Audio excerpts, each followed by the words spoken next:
Iniimbestigahan ng PNP kung may naging lapses sa bahagi ng mga pulis sa paglilipat kay Attorney Zulieca Lopez sa Veterans Memorial Medical Center o BMMC kung saan tinangka umanong isara ng pulis ang pintuan ng ambulansya habang naroon pa si BP Sara Duterte. Ayon kay PNP Public Information Office Chief Police Brigadier General Jean Pajardo, tinitingnan nila kung may pagkakamali sa mga aksyon ng mga pulis dahil sa mataas na tensyon ng sitwasyon.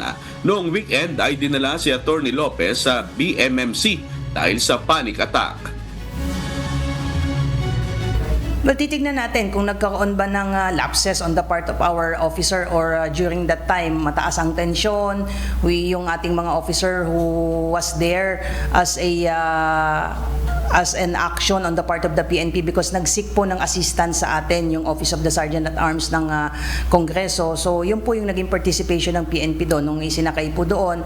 So immediately we want to proceed doon po sa veteran sa hospital or even doon sa St. Luke. So yung ating police doon ay titingnan natin kung nagkaroon ba ng eagerness on the part of the police na hindi niya napansin na may mga tao pa doon sa likod po ng pinto. So these are things are being looked into po ng PNP.